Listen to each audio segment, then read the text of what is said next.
Hi guys, I've got Chris Minogue with me here today. I'm sure plenty of you know about Chris. Chris has been a mothercraft nurse for over 35 years. Yes, actually. Yeah, Basically, she knows a thing or two about babies, and she, I guess, is my go-to whenever anything goes pear-shaped, or just to learn a little bit more about what my little ones have needed. And today we thought we'd talk about something that comes up every time we have a conversation. Yeah. And it's about those dreaded words that we hear in the parenting circles or with new mums, and that is things like regression. My child is going through a regression, and it sends everyone into a bit of a spin. So I always love what Chris has to say about this, so I thought we would share it with you today. So the first thing is I've noticed that we start to use these sort of negative things in regards to our baby. So babies don't regress. It's not a professional thing. It's not something we learn as we're learning about family development. It's about a baby becoming more alert and more aware, so therefore we have to do more for the baby, and that's often described as the resettling. So the typical one that we see is the 4-month-old who starts waking after 45 minutes, and we have to keep going back to resettle the baby because they're really alert. They recognise you when you come in the room. They are aware of their surroundings. So when they wake up, they're fully awake, and we have to help them go back to sleep. Lots of people will then say, oh, my 8-month-old is regressing.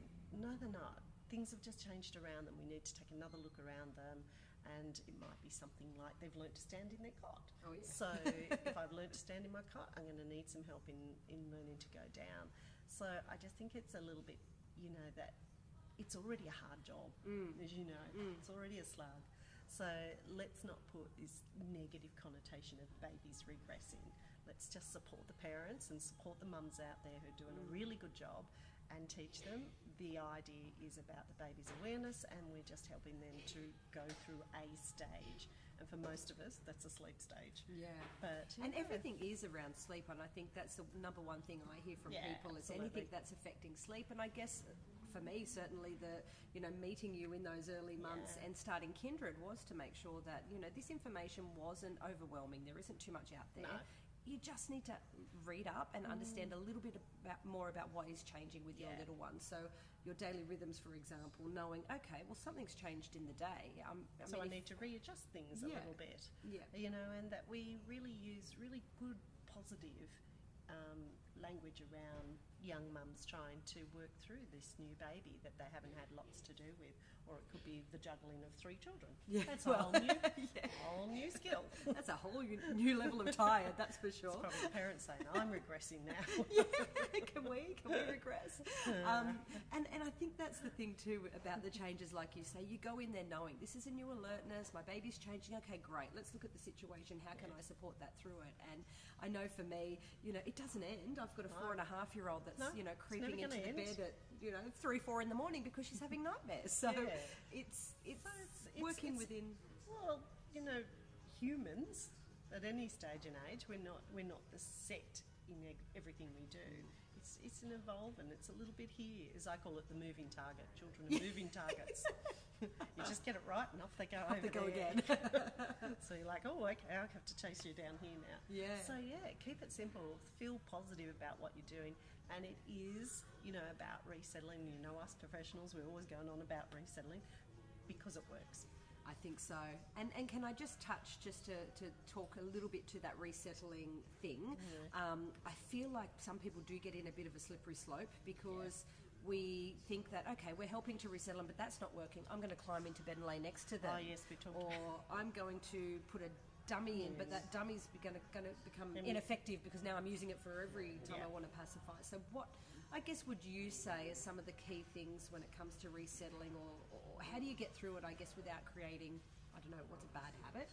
Well, I think the first thing is what is a bad habit to one family may not be a bad habit to another family. So, the toddler climbing into bed or the little one climbing into bed, they're not quite happy. They go and buy a king-size bed and everybody sleeps happily ever after. My husband would like that.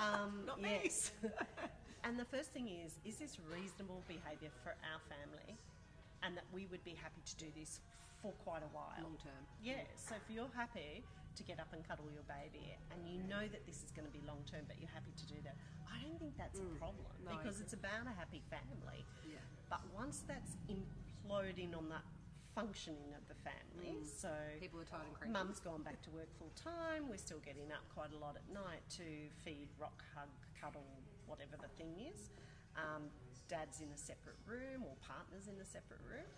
Then we need to relook at this. Okay. Okay, it's time to step back and go, okay, let's just re-look at this and go, what do we want to achieve? We might want to achieve a baby or a child who's sleeping well, is well rested, can self-settle, and then pretty much everybody's in their right beds.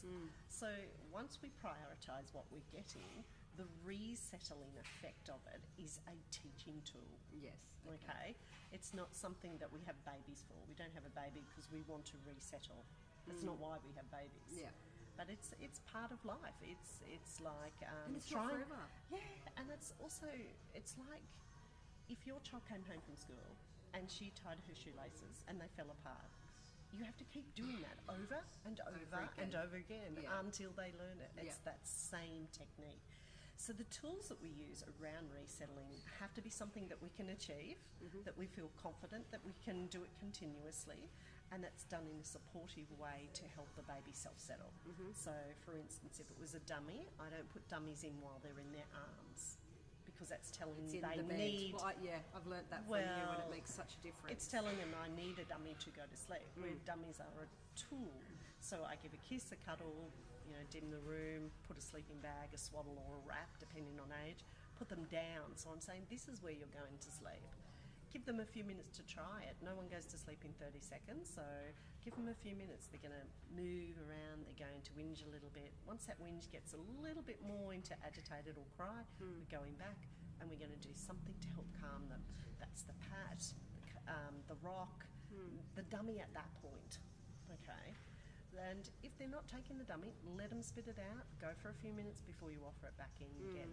So we're trying to find that tool that comforts the child, allows them to relax and go back to sleep again. And for everybody, it will be completely different. Well, yeah, I know I have no problems with giving the dummy. I've seen how useful it was for my first two. My third one didn't take it in the beginning. No. And I thought, this is great. I'm going to see if I can actually use all of Chris's techniques, my awake times and everything, have this baby sleeping beautifully, which she does. But it did get to a point where I was working a lot. Yeah. I couldn't be putting her on my boob, which was becoming my default to settle her. And I thought, wow, this is a slippery slope. Let's just try that dummy. And it is the most incredible tool, because it just meant that when she was upset, dummy went in, had her back to sleep, and now she's a rock star.